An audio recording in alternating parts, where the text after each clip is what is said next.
The siege that turned an entire city into a death trap. There's a smell you never forget. Death mixed with desperation. Rotting flesh mingled with burning wood. The sweet, sickly odor of disease spreading through streets where children once played. The survivors of this siege, the few who lived, they said the smell was the worst part. Worse than the hunger. Worse than watching friends die. Because the smell meant the city itself was dying. That hope was rotting along with everything else. Imagine being a mother in that city. Your 2 children haven't eaten in 5 days. They've stopped crying. That's what scares you most, when they stop crying. Now they just lie there, staring at you with hollow eyes, too weak to even ask for food you don't have. You've already burned the furniture for warmth, eaten the leather from your husband's boots, boiled grass and tree bark into a soup that barely qualifies as liquid. Your neighbors, the ones still alive, have started whispering about things you can't let yourself think about the bodies in the streets, about what desperate people do when all other options are gone. Your husband died 3 weeks ago. Disease, probably, or starvation. It's hard to tell the difference anymore. You wrapped his body in the last clean cloth you owned and put him in the street with the others because there's no one left to bury the dead. There are too many. The piles grow every day. And through it all, you can hear them outside the walls. The enemy army, laughing, cooking food, living, waiting for you to die so they can claim what's left. That mother was real. Her children died 6 days after her husband. She lasted another week before disease took her too. No one recorded her name. She became just another number in a death toll so massive that historians still argue about the exact count. This is the story of a siege that turned an entire city into a death trap, where walls meant to protect became a prison, where defenders and civilians alike discovered that sometimes the cruelest weapon isn't a sword or an arrow, it's time and patience, and the slow, grinding horror of watching everything you love waste away while you're powerless to stop it. What you're about to hear isn't heroic. It's not inspirational. It's the darkest side of warfare. The side history often sanitizes because the truth is too horrible to fully comprehend. But these people suffered. They died in ways that haunt the imagination. And if we don't tell their story, if we don't bear witness to what happened behind those walls, then their agony meant nothing. Stay with me. This will be difficult, but they endured far worse than hearing about it. And the least we can do, the very least, is remember that cities aren't just strategic targets. They're filled with people. Real people with families and dreams and futures that get erased when warfare stops being about battles and becomes about breaking the human spirit. Because that's what this siege did. It didn't just conquer a city. It destroyed souls. 2 years before the siege began, the city was thriving. It sat at the convergence of 3 major trade routes, which meant wealth flowed through its streets like water. Merchant caravans from distant lands filled the markets with exotic goods, spices, silks, precious metals, rare books. The city's craftsmen were renowned throughout the region. Its universities attracted scholars from across the known world. The population had swelled to over 100,000 people, enormous for that era. The city's walls reflected its prosperity. Massive stone fortifications, 40 feet high and 20 feet thick, encircled the entire urban area. 12 defensive towers, for heavily fortified gates. Multiple layers of inner walls protecting the citadel and government buildings. Generations of rulers had invested in these defenses, and they were considered virtually impregnable. Inside those walls lived every kind of person you could imagine. Wealthy merchants in grand houses, artisans in modest workshops, laborers in crowded tenements, families who'd called this city home for generations, refugees who'd fled conflicts elsewhere and found sanctuary here, children who played in streets they believed were safe, old people who'd lived their entire lives within these walls and expected to die peacefully in their beds. None of them knew what was coming.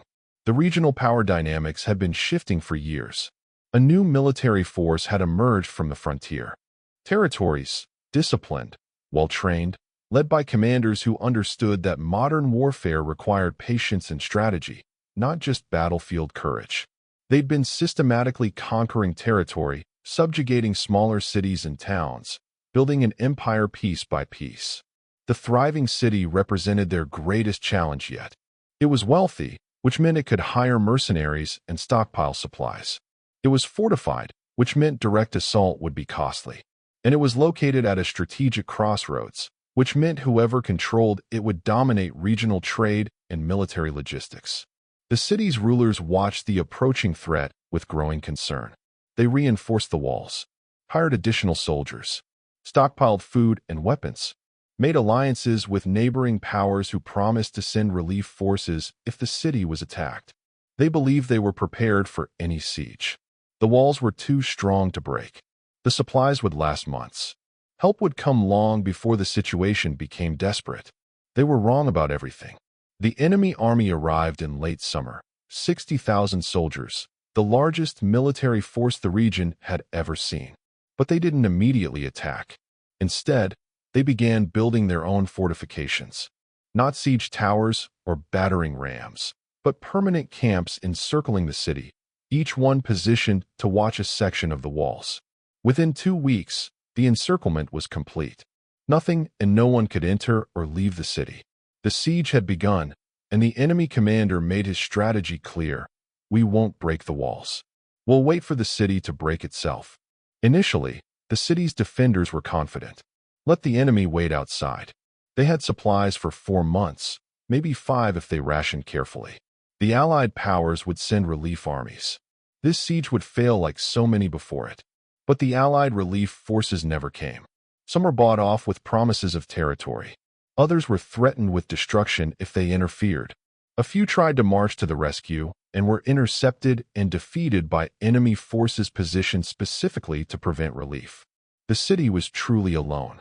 By the end of the first month, rationing began. Not severe yet, just careful management of resources. The city's granaries were well stocked. The cisterns and wells provided adequate water. Morale remained high. People believed this was temporary, that either the enemy would give up or help would arrive. By the end of the second month, the rationing became stricter. Meat disappeared from markets. Vegetables became precious. Bread portions shrank. But people adapted. They grumbled, yes, but they endured. The wealthy shared some of their private stockpiles. Community kitchens formed to distribute food more efficiently. The city was suffering but still functioning. The third month was when things started to break down. The first signs of real trouble appeared in the poorest districts. These were the areas where people lived day to day, where families depended on daily wages to buy daily food, where there were no private stockpiles or savings to fall back on. When the siege cut off trade, work disappeared. When rationing began, the poor received the smallest portions. When food became scarce, they starved first. Children stopped playing in the streets, not because of danger, but because they lacked the energy. The elderly began dying in significant numbers. Their bodies, already weakened by age, couldn't survive on reduced rations. Families made impossible choices about who would eat and who would go hungry. Parents gave their portions to children, then watched those same children weaken anyway, because half a meal isn't enough for a growing body. The city's defenders tried to maintain order, but they were starving too. Soldiers received slightly larger rations because they needed strength to man the walls, but it created resentment. Why should they eat while civilians starved? Some soldiers shared their food with families. Others hoarded it. A few deserted, trying to sneak through enemy lines at night. Most were caught and killed. The enemy commander made sure those bodies were left visible from the walls, a reminder that there was no escape. By the fourth month, the food was nearly gone. What remained was carefully controlled by the city's government and military. Official rations had been reduced to barely survival levels. A small piece of bread per person per day. They gathered every soldier still capable of wielding a weapon, perhaps 3,000 men, though many were so weakened by hunger that they could barely stand, let alone fight. They armed them with whatever was left in the arsenals. They chose the darkest night of the month, when cloud cover would hide their movements. The plan was simple because they lacked the strength for complexity. Open the eastern gate at midnight, charge the nearest enemy camp, kill as many as possible, and either break through to escape or die in the attempt. For many soldiers, death in battle sounded better than slow starvation. At least it would be quick. At least it would mean something. The night of the sortie arrived. The gate creaked open for the first time in months, a sound that echoed eerily through the silent city. The soldiers assembled, hollow-eyed men who looked more like corpses than warriors. Some could barely lift their weapons. Others shook from weakness or fever or both. But they marched out anyway, into the darkness, toward the enemy camps. The enemy was waiting. The besiegers had spies in the city, starving people who'd been bribed with promises of food to report on the defenders' activities. They knew the sortie was coming. They'd prepared. When the city's soldiers charged, they ran directly into prepared defensive positions, barricades, archers, cavalry positioned to encircle and crush them. The battle was brief and brutal. Starving men, no matter how brave, couldn't match well-fed, well-trained soldiers. The sortie was massacred. Some defenders were cut down immediately. Others were surrounded and captured. A few tried to retreat back to the city, but were shot down as they ran. Out of 3,000 men who left the city, perhaps 200 made it back inside the walls. The enemy commander sent a message afterward.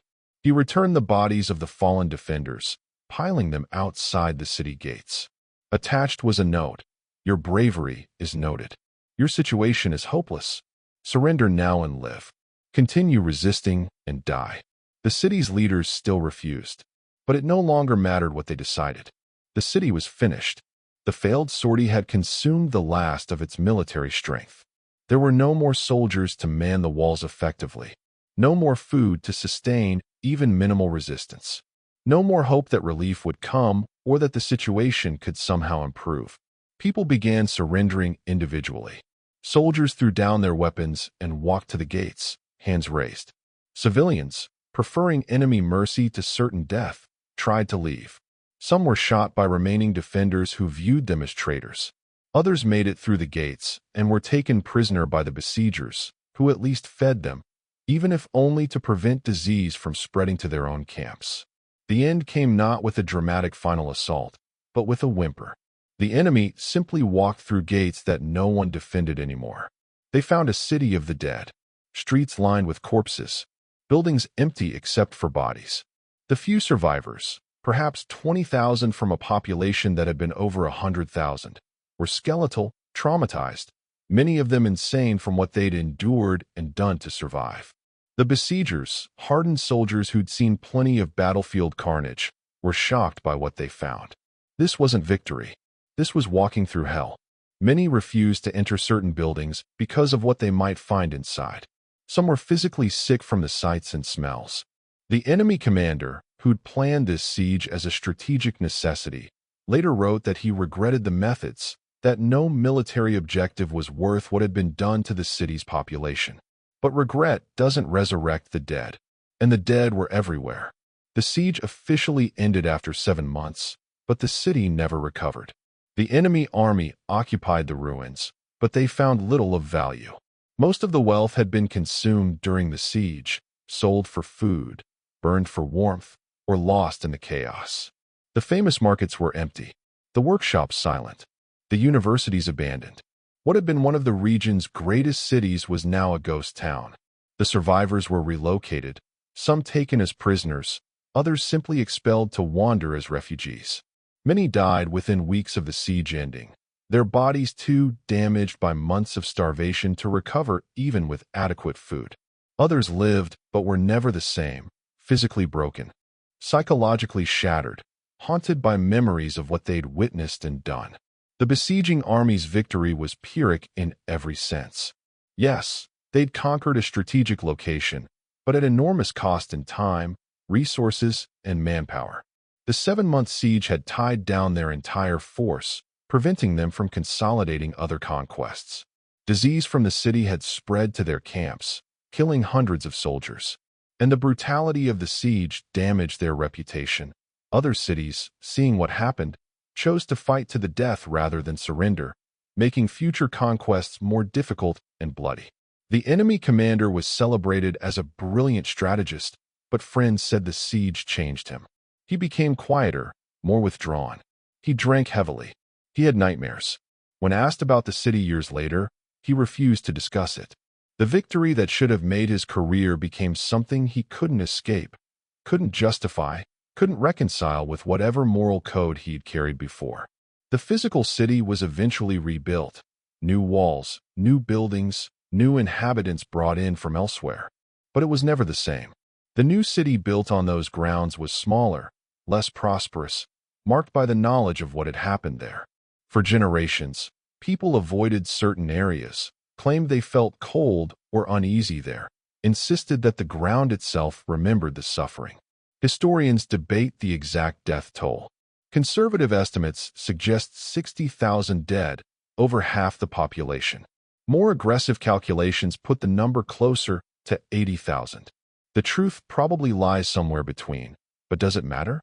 Whether 60 or 80,000, it's a staggering number of individual tragedies, each one representing a person who suffered and died in circumstances almost too horrible to imagine. That mother I mentioned at the beginning? She was one person among tens of thousands with similar stories. Fathers who watched their children starve. Children who watched their parents wither away.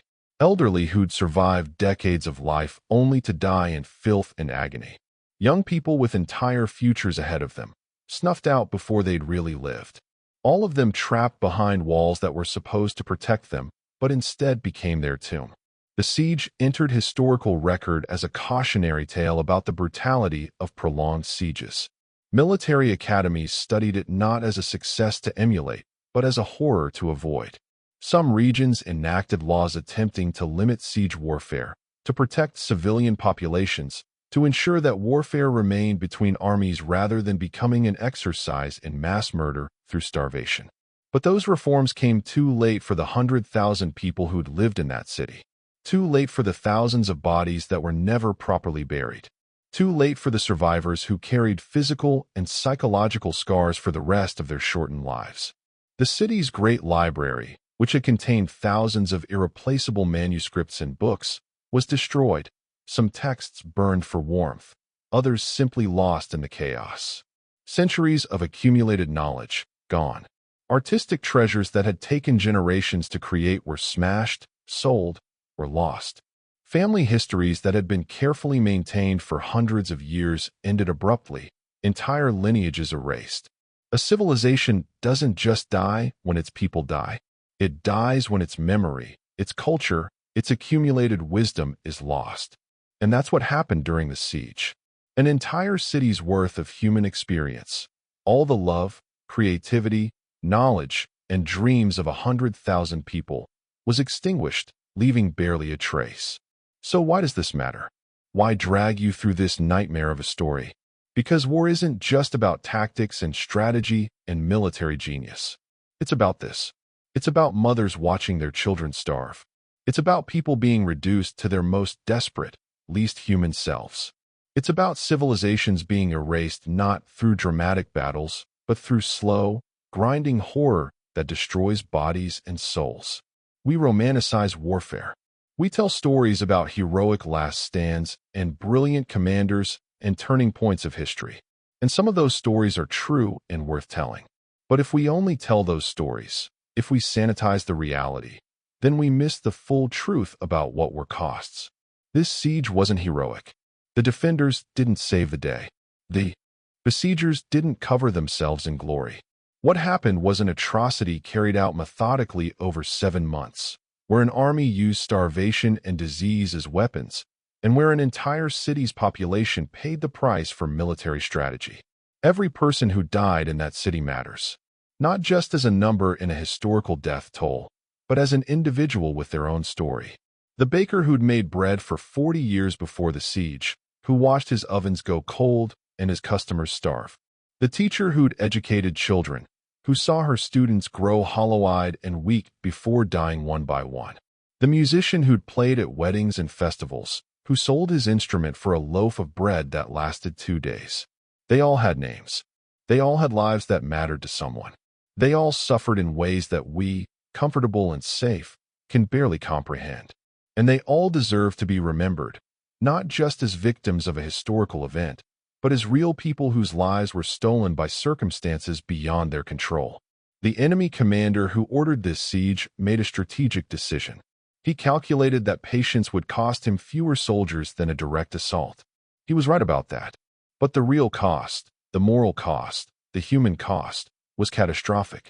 Tens of thousands of civilians died horrible deaths because of military strategy that treated human suffering as an acceptable price for victory. And here's the thing that should terrify us. This wasn't unique. Throughout history, sieges like this have happened again and again. Cities surrounded, populations starved, civilizations extinguished. The specific details change, but the pattern remains. Warfare targeting not just armies but entire populations, turning survival itself into a weapon. We tell ourselves we're more civilized now. We have rules of war, Geneva Conventions, international laws meant to protect civilians. But those rules exist precisely because of sieges like this one, because humanity had to learn the hard way that some victories are too horrific to justify, that some tactics cross lines that should never be crossed.